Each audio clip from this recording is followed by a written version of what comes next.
everybody. President Obama and British Prime Minister Gordon today calling for a new world order to tackle our global economic crisis.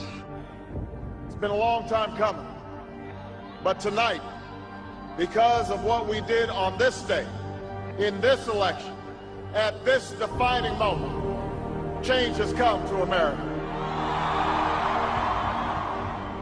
All right, folks, there's a lot going on right now. Decisions being made that are unprecedented and will have an overreaching impact on what it means to live in the United States of America. Both the Senate and the House of Representatives have just overwhelmingly passed the National Defense Authorization Act. Squeezed into this military funding bill are two provisions that give the military not just lots and lots of money, but lots and lots of power as well. A new generation of surveillance drones could soon be watching us all. The Federal Aviation Administration is expected to announce plans to expand the use of domestic drones in American airspace. Well, get ready to look up at the sky and see drones hovering above. As of now, unmanned aircraft could only be used by military airspace and by certain law enforcement agencies. But this week, Congress passed a bill that would allow for commercial and private use of the drones. I have two words for you: predator drones. You will never see it coming.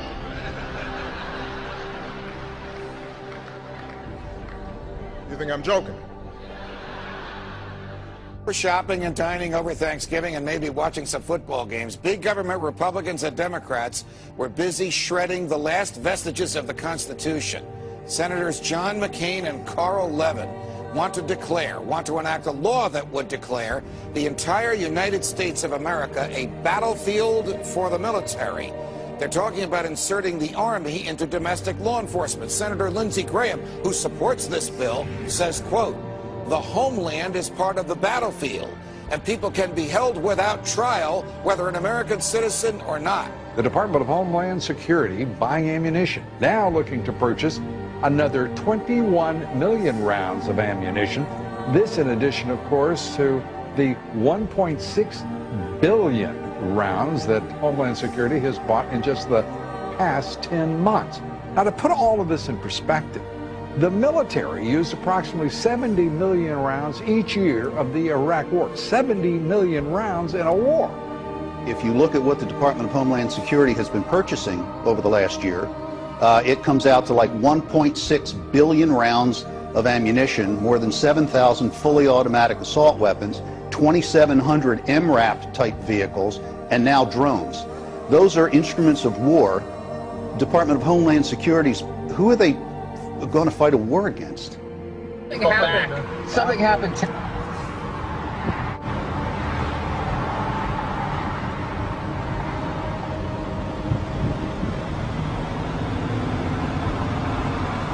Robert Whitaker, the tactical supervisor for El Paso SRT for Homeland Security Investigations. Well, we have our big vehicle out here. It's an armored vehicle.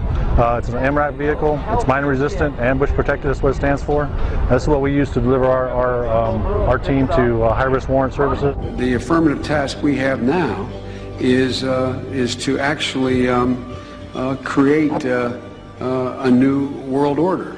Important breaking news out of Boston: a pair of bombings rocked the finish line at the historic Boston Marathon. It was never meant that we would have this gigantic police force from the federal government. I mean, we had martial law up there, FBI and all these agents coming in and closing things down, going to people's houses. Do we close down cities because there's 10 murders over the weekend in Chicago? We don't do that. But here we close down a whole city, not even allowed to go to a baseball game. I mean, I think it's very, very scary when I look at some of those pictures. The military likes to perform war games, so that's why we're seeing military on the streets practicing. They are actually practicing. The tanks that we see on the streets and the National Guard patrolling neighborhoods and the practices that they're doing with our local police department, this is all in preparation for martial law, so that when they do actually lock down the country, they've got everything secured. But I think what we're starting to see, for anybody who is objective at all, is we're seeing a totalitarian system now unveil itself. And ever since essentially 9/11 happened, it's been more and more of these draconian measures that are leading us right down the road to martial law. Particularly to hear President Obama claim the power to keep people in prison indefinitely with no charges against them, no conviction, no sentence, just imprisonment. It's particularly stunning to hear him make that claim in the middle of a speech that was all about the rule of law. This last week, the U.S. Congress passed a bill which repeals classic comitatus, which means that we have now institutionalized and codified martial law. Right now, the battle against terrorism involves all of us. Everybody in this country is a potential terrorist. We don't even understand freedom anymore. We are a country that is headed towards socialism, totalitarianism, beyond your wildest imagination. I have to tell you, I'm doing a story tonight that I wanted to debunk these FEMA camps. I'm tired of hearing. You know about them? Sure. I'm tired of hearing it. I wanted to debunk them. Well, we've now for several days done research on them. I can't debunk them. I don't know anything about them. It is our government. If you trust our government, it's fine. If you have any kind of fear that we might be headed towards a totalitarian state, look out, buckle up. There's something going on in our country that is ain't good. And they find a little red dot or a little blue dot on their mailbox, and they wonder what the little red dot, blue dot is. Well, it's marking your mailbox by the government, so when foreign troops come in here on us after martial law, but if you have a blue dot, they take you to the FEMA camps being built by Halliburton right now to house 50 million Americans. They're building enough concentration camps in America by Halliburton. So I'm going to tell all of you, if you have not bought ammunition, if you have not bought guns, go get them now. Go get them now, because you won't be able to get them much longer. Change has come to America. Practice Christianity and you could be court-martialed. That could be the new law of the land for our armed forces, thanks to a proposal by a religious tolerance group that claims Christian evangelists are predators. Is a war on religious liberty within the military, and that the Christianity of service members is now coming under attack by the Obama administration. It's so incredible. Here's a new article by Kurt Nimmo that's got links to Fox News, Denver papers, you name it. The state police have gone public and said, we're in federal training now where they're asking us, will we confiscate guns from Christians?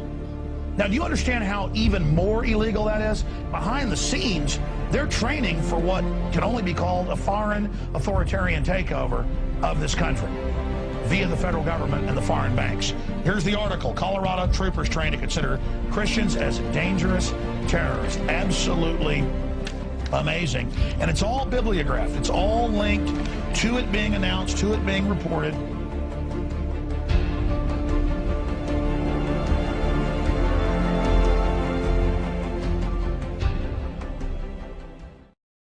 The company has now implanted 2 workers with microchips to monitor their movements, causing some to charge invasion of privacy. The company says it's merely a layer of security beyond key cards and clearance codes. If I don't get one of those soon. Well, joining me now is Lance Ulanoff, editor-in-chief of PC Magazine. Lance, this sounds like some freaky science fiction book. Tell us what this is about. These 2 workers have microchips? Right. Well, this is very, very real, and these microchips are about the size of a grain of rice. They get injected into your skin.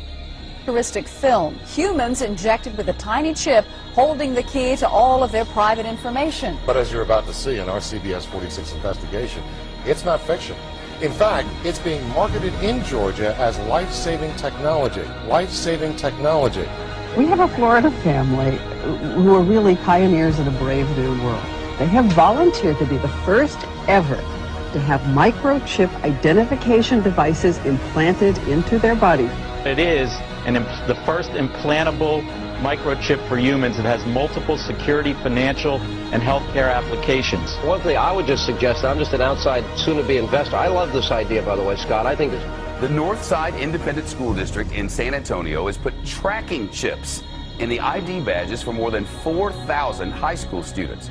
Well, it looks and sounds like something out of the future, but a new palm scanning device will help Bossier Parish schools keep better track of what children are eating now. The electronic device will be implemented at all Bossier Parish schools.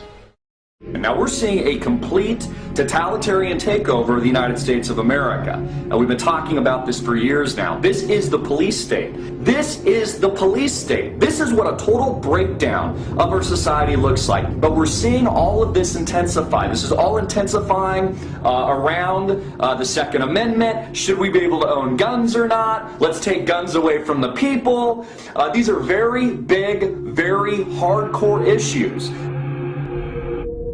No matter what your purpose is, you must leave. If you do not disperse, you may be arrested and or subject to other police action. The use of riot control agents and or less lethal munitions, which could cause risk of injury to those who...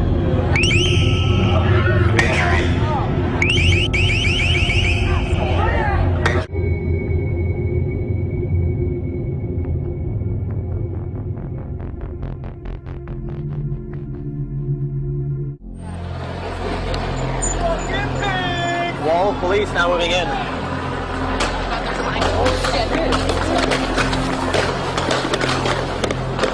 American, every person on United States soil or international soil can be deemed as a terrorist. If they have really any reason to want to detain you, they don't need to acknowledge your Fourth Amendment rights. It's what supported things like the Patriot Act and now the NDAA and the ever-encroaching police state. By order of the City of Pittsburgh Chief Police, I hereby declare this to be an unlawful assembly. I order all those assembled to immediately disperse.